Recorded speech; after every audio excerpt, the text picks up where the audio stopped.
तो दोस्तों आज बात करेंगे यहाँ पे हम भारतीय इतिहास के बारे में। दोस्तों जैसे कि आपको पता है कि भारत को कितने इतिहासों में बांटा हुआ है। काफी बच्चों का एक कमेंट आता है कि सर हम भारत के इतिहास को कहां से स्टार्ट करें और कहां पे खत्म करें। सर हम भारत के इतिहास को किस टाइप से पढ़ें कि जो हमारा बिल्कुल कॉन्सेप्ट वाइज क्लियर हो।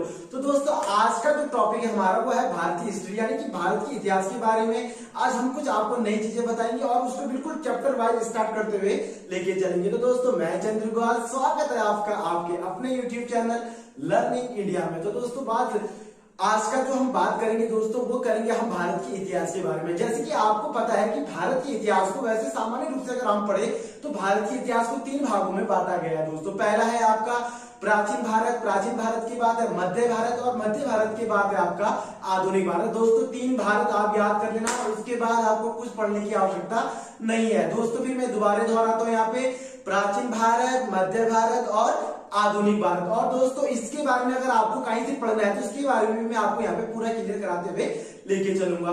दोस्तों अगर मैं बात करूं यहाँ पे प्राचीन भारत की, सबसे पहले सुनिएगा आप, जैसे मैं बात करूं यहाँ पे अगर प्राचीन भारत की तो काफी बच्चे कहते हैं कि सर ये पुरातत्विक काल क्या होता है, आद्य ऐतिहासिक काल क्या होता है दोस्तों और इसके अकॉर्डिंग क्या होता है। तो मैं आज इसके बारे में कुछ डिस्कस करूंगा और उसको यहाँ पे मैं सामान्य रूप से क्लियर करते हुए लेके चलूंगा।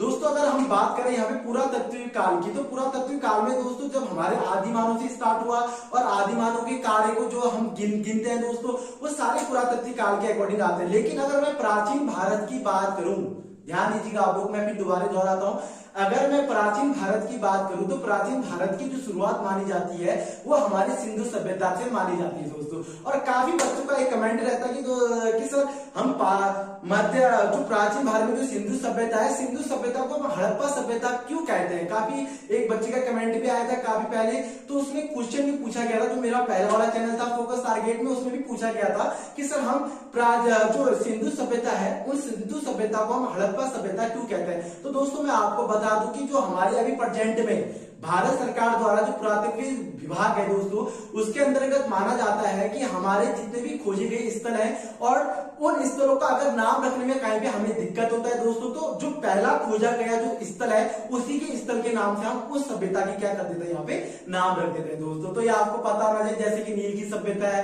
बहुत सारी वर्ल्ड में अगर सभ्यता की बात करें तो दोस्तों उसको हम अलग टॉपिक में स्टार्ट करेंगे।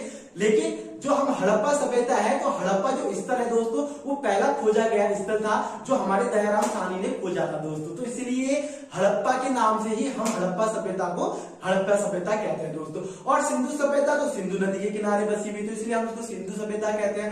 अब बात करते हैं दोस्तों कि हमारे प्राचीन भारत की, तो सुनिएगा दोस्तों कि प्राचीन भारत की शुरुआत सिंधु सभ्यता से हुई है और सिंधु सभ्यता हमारे लगभग अगर मैं बात करूं तो 2500 ईसा पूर्व यानी कि 2500 की अगर मैं बात करूं यानी 2500 ईसा पूर्व बीसी की मैं बात करूं तो 2500 ईसा पूर्व से लगभग 1700 ईसा पूर्व के बीच में हमारे प्राचीन भारत यानी कि अगर मैं बात करूं सिंधु सभ्यता की तो सिंधु सभ्यता चली हुई। तो दोस्तों मैं फिर दोबारा दोहराता हूं, ध्यान दीजिएगा कि 2500 ईसा पूर्व से 1700 ईसा पूर्व के बीच में जो हमारी सभ्यता काल यानी कि जो हड़प्पा काल चली हुई है वो सिंधु सभ्यता के अंतर्गत यानी कि सिंधु सभ्यता को हम इसके काल के अकॉर्डिंग क्लियर करते हैं दोस्तों।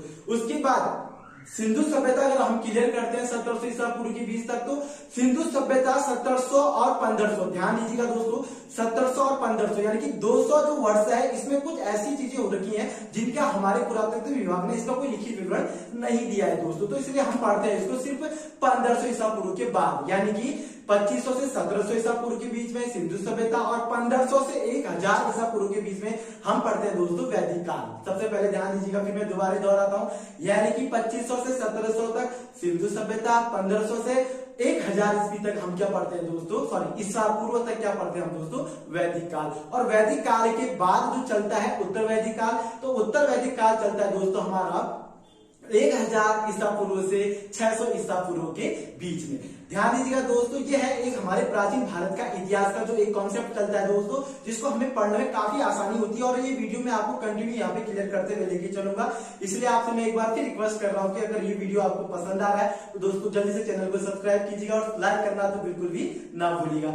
देखिएगा दोस्तों जैसे मैंने बात की यहाँ पे 1000 से 600 के बीच में उत्तर वैदिक काल, और जो 600 के बाद जो हम पढ़ते हैं दोस्तों, यानी कि 600 से एक ईस्वी तक वो पढ़ते हैं हम महाजनपद दोस्तों, जिसमें हमारे सारे जितने भी धर्म आ रखे हैं, जैसे आपको पता होगा दोस्तों, ईसाई धर्म आ रखा है, बौद्ध धर्म आ रखे हैं, इस्लाम धर्म आ रखे हैं, इन धर्म के बारे में जो हम व्याख्या करते हैं वो महाजनपद के अंतर्गत क्लियर करते हैं दोस्तों। ये तो था एक छोटा सा प्राचीन भारत के बारे में जो मैंने आपको सनवाइज क्लियर कराया दोस्तों। इसके बाद फिर मैं डिटेल आपको नेक्स्ट वीडियोस में क्लियर करते हुए लेके चलूंगा। तो देखिएगा दोस्तों, फिर मैं दोबारा दोहराता हूँ, 2500 से 1700 ईसा पूर्व, 1500 से 1000 ईसा पूर्व और 1000 से 600 ईसा पूर्व के बीच में क्लियर करना दोस्तों। सिंधु सभ्यता, वैदिक काल, फिर उत्तर वैदिक काल दोस्तों, ये 3 काल हमारे क्लियर होने चाहिए ताकि आपको कहीं भी दिक्कत ना हो। अगर मैं बात करूं यहाँ पे दोस्तों, सबसे पहले ध्यान दीजिएगा, अगर मैं बात करूं यहाँ पे प्राचीन यानी कि मध्य भारत की, प्राचीन तो हमने क्लियर कर दिया है दोस्तों, ये मैं खाली शॉर्ट बता रहा हूं अभी, ताकि मैं आपको वीडियोस में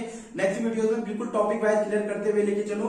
अगर मैं यहाँ पे मध्य भारत की बात करूं तो मध्य भारत की जो शुरुआत हुई है वो ये दोस्तों, जब भारत में, ध्यान दीजिएगा, भारत में मुस्लिमों का आक्रमण, जब भारत में मुस्लिमों का आक्रमण स्टार्ट हो जाता है दोस्तों, तो उसी समय से हमारे भारत में मध्य भारत की क्या हो जाती है, शुरुआत हो जाती है दोस्तों, ये आपको पता होना चाहिए।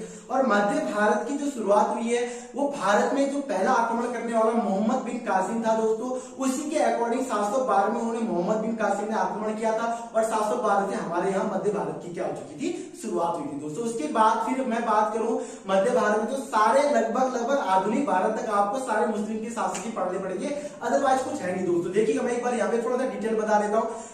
सबसे पहले 712 में मध्य भारत की शुरुआत होती है, मोहम्मद बिन कासिम भारत पर क्या करता है दोस्तों, आक्रमण करता है। उसके बाद उसके बीच में कोई डिटेल खास नहीं दे रखी है। उसके बाद बात करें हम 1000 में, तो 1000 में हमारी गजनी क्या करते हैं, भारत पर आक्रमण करते हैं। उसके बाद 1175 में, यानी कि 1175 ईस्वी में मोहम्मद गौरी भारत पर आक्रमण करता है। उसके बाद मोहम्मद गौरी 1175, 1178, 1191, 1192 और लास्ट लगभग 1194 तक भारत पर कंटिन्यू आक्रमण करता रहता है, जिसमें तराइन का पहला युद्ध, तराइन का दूसरा युद्ध यानी कि 1191, 1192 में क्लियर है दोस्तों, और लास्ट युद्ध 1194 में चंदवार के, यानी कि जिसको हम चंदवार का युद्ध करते हैं, और जयचंद के साथ, यानी कि पृथ्वीराज चौहान की जो ससुर जी थे जयचंद के साथ लास्ट युद्ध करता है, और उसी रूप से भारत पर आक्रमण करके लगभग 1206 में उसकी क्या हो जाती है, डेथ हो जाती है दोस्तों। तो ये था एक मध्य भारत की शुरुआत। उसके बाद फिर हमारे वहां वंशज स्टार्ट हो जाते हैं। दिल्ली सल्तनत आप पढ़ोगे, दिल्ली सल्तनत में मैंने काफी चीजें यहाँ पे मैं आपको बारीकी रूप से क्लियर करवाऊंगा। उसके बाद चलता है हमारा आधुनिक भारत दोस्तों। आधुनिक भारत बहुत ज्यादा इंपॉर्टेंट है और बहुत ज्यादा पूछा भी जाता है, जिसको पता होगा आपको, लगभग 1600 से भारत में जब अंग्रेजों का आगमन होता है दोस्तों, पुर्तगालियों का आगमन होता है, जब पुर्तगाली अंग्रेज जब भारत पे आते हैं और उनका जो समावेशन चलता है पूरे भारत में, उनका जो कामकाज चलता है दोस्तों, उसके बाद हमारे यहाँ आधुनिक भारत की क्या हो जाती है, स्टार्टिंग हो जाती है दोस्तों। तो ये था एक रूप से क्लियर करना। तो देखिएगा दोस्तों, अगर मैं आधुनिक भारत की बात करूं, 31 दिसंबर 1600 को ईस्ट इंडिया कंपनी भारत आती है, जिसको हम ब्रिटिश कंपनी के नाम से भी जानते हैं। लेकिन दोस्तों आपको पता है कि आधुनिक भारत की शुरुआत अगर मैं कहूं तो आधुनिक भारत की शुरुआत जो हो रखी है दोस्तों, वो कहा जाता है जब भारत में पुर्तगालियों का आगमन हो चुका था। दोस्तों आपको पता होगा कि भारत की खोज, यानी कि पुर्तगाली के शासक वास्को डी गामा ने भारत की खोज की थी 1498 में, यानी कि वो भारत में एक व्यापार करने के लिए आया था दोस्तों, और काफी ज्यादा उसने अपने व्यापार में बहुत ज्यादा उसको तरक्की हुई। लगभग कहा जाता है दोस्तों कि उसने 60 गुना अपने व्यापार में 60 गुना उसको फायदा हुआ। उसके बाद पुर्तगालियों ने अपना यहाँ समावेश कर लिया था, गोवा हो गया, आपके कर्नाटका हो गया, बहुत जगह उन्होंने अपना समावेश कर लिया था। उसके बाद आए 1595 में आपकी डच, यानी कि डच कंपनी आई। डच के बाद 1600 में आपके ब्रिटिश कंपनी आई, और 1664 में लगभग आपके फ्रेंच कंपनी। 4 कंपनी याद करनी है दोस्तों, ये मैं आपको बाद में भी क्लियर कराऊंगा वीडियोस में, ताकि आपको क्लियर हो।